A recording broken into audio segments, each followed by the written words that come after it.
Hello everyone. आज मैं English class 6 lesson 1 Kasim and Ali explain करने वाला हूँ। One morning Kasim and Ali had nothing to do. Kasim said to Ali, let's ask questions. If I ask you a question and you cannot answer, you will give me 10 marbles. But if you ask me a question and I cannot answer, I will give you 10 marbles. एक सुबह कासिम और अली दो दोस्त हैं, उनको करने के लिए कोई काम नहीं था। तो कासिम ने अली से कहा कि चलो एक दूसरे से सवाल पूछते हैं। अगर मैं तुमसे एक सवाल पूछूं और तुम जवाब ना दे पाओ तो तुम मुझे एक मार्बल देना, और अगर तुम मुझसे कोई सवाल पूछोगे और मैं जवाब नहीं दे पाया तो मैं तुम्हें 10 मार्बल्स दूंगा। Ali agreed. Qasim had read a book of riddles the day before. His mind was full of interesting riddles that he had learned from it. Ali इस बात के लिए तैयार हो गया। अब कासिम जो था उसने एक दिन पहले ही पहेलियों की किताब पढ़ रखी थी और उसके दिमाग में बहुत सारी पहेलियाँ पूछने के लिए भरी हुई थी। And he knew that Ali did not no any riddles, so he was sure of an easy victory. और कासिम जो था वो जानता था कि अली को कोई पहेली नहीं आती है, इसलिए उसको इस बात का पक्का विश्वास था कि वो जीत जाएगा। कासिम आज what is common between a dog and a tree. अब कासिम ने पहला सवाल पूछा कि एक पेड़ और कुत्ते के बीच क्या समानता है। Ali did not know the answer, so Kasim took a marble from him. Ali asked him if he knew the answer. Kasim came out with the answer, the bark. तो अली जो है उसको इसका जवाब नहीं पता था, तो उसने कासिम को एक मार्बल दिया और फिर उससे पूछा कि इसका जवाब क्या है। तो कासिम ने तुरंत आंसर दिया, द बार्क। द बार्क का मतलब है पेड़ की छाल को बार्क कहते हैं और कुत्ते के भौंकने को भी बार्क कहते हैं, तो ये इसका आंसर हो गया। Qasim asked the second question, what is the thing which if you knock out its eyes has only the nose left। अब कासिम ने अगला सवाल किया, दूसरा सवाल किया कि वो कौन सी चीज़ है जिसकी तुम आंखें निकाल लो तो सिर्फ नाक बचती है। Again Ali did not know. Taking another marble from Ali, Kasim gave the answer, noise. If you knock out the eye only nose is left. तो एक बार फिर अली को इसका जवाब नहीं पता था, तो उसने कासिम को एक और मार्बल दिया और फिर कासिम से उसका जवाब पूछा, तो कासिम ने आंसर बताया, नॉइज़। अगर नॉइज़ वर्ड में से हम आई निकाल देते हैं तो सिर्फ नोज़ बचता है। Kasim asked a third question, what word in English is 1 mile long. अब कासिम ने तीसरा सवाल पूछा कि इंग्लिश का वो कौन सा वर्ड है जो कि 1 मील लंबा है। Ali came up with the number of long words, but of course none of them was a mile long. अब अली ने बहुत सारे इंग्लिश के वर्ड्स बताए जो कि लंबे लंबे थे, लेकिन कोई भी 1 माइल जितना लंबा नहीं था। माइल किसे कहते हैं? माइल जो है वो दूरी है।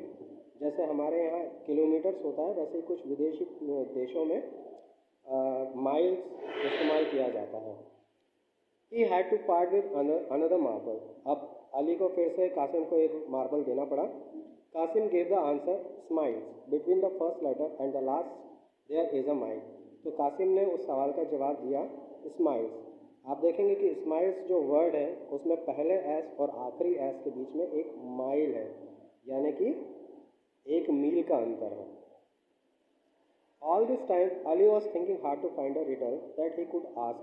In the end, he asked, "What is common between an elephant and a fountain pen?" अब इस पूरे समय अली जो है वो कोशिश कर रहा था कोई पहेली याद करने की जिसे वो कासिम से पूछ सके। आखिरकार उसने उससे पूछा, "What is common between an elephant and a fountain pen?" यानी एक हाथी और एक फाउंटेन पेन के बीच क्या समानता है। Qasim was taken aback. He did not expect Ali to know any riddle. He had no idea what was common between an elephant and a fountain pen. अब कासिम ने जब अली का ये सवाल सुना तो वो चौंक गया। उसे अली से ऐसी उम्मीद नहीं थी कि उसको कोई पहेली याद होगी, और उसे ज़रा भी नहीं मालूम था कि एक हाथी और फाउंटेन पेन के बीच क्या समानता है। So he gave Ali 10 marbles. What is the correct answer? He asked. I don't know myself, said Ali. Then giving Qasim a marble, he added, this is our agreement. तो कासिम ने जब अली को 10 मार्बल दिए तो उसने पूछा कि इसका सही जवाब क्या है, तो अली ने कहा कि मुझे भी नहीं पता, और ये कहते हुए उसने कासिम को एक मार्बल दे दिया और कहा कि लो, यही हमारे बीच एग्रीमेंट हुआ था।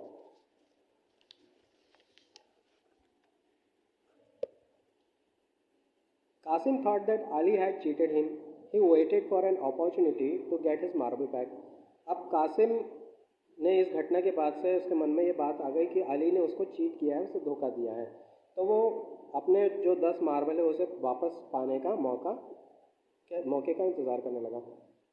One day, Ali showed Qasim a blue and red pencil. He wrote blue at one end and red at the other. Qasim asked him if it could write other colors. तो एक दिन अली ने कासिम को एक pencil दिखाई जो कि नीले और लाल रंग में लिखती थी। एक तरफ से नीले अक्षरों में लिखती थी और दूसरी तरफ से लाल अक्षरों में लिखती थी। तो कासिम ने उससे पूछा कि क्या तुम्हारी ये पेंसिल दूसरे कलर्स लिख सकती है? I have a pencil, he claim, which can write red, blue, yellow, green, violet और एनी कलर आई वॉन्ट। तो कासिम ने कहा कि मेरे पास एक पेंसिल है जो कोई भी रंग लिख सकती है, चाहे लाल या नीला या पीला, हरा या बैगनी, जो भी कलर मैं चाहता हूँ उस कलर को लिख सकती है। Impossible, said Ali. Shall we bet 10 marbles, asked Kasim. Yes, said Ali. तो अली ने उसकी बात सुन के कहा कि यह असंभव है। तो कासिम बोला कि चलो हम 10-10 मार्बल की शर्त लगा लेते हैं। कासिम इसके लिए तैयार हो गया। So they made the bet in the presence of their friends. तो उन दोनों ने अपने बाकी दोस्तों के सामने शर्त लगा ली। Qasim said that he had the pencil in his bag right at the moment. तो कासिम बोला कि मेरे बैग में वो पेंसिल रखी हुई है। He took it out. It looked like an ordinary pencil. Qasim took it in his right hand and said some magic words over it. Then on a piece of paper he wrote with the pencil red, blue, yellow, green, orange. Everyone laughed and Ali had to give Qasim 10 marbles.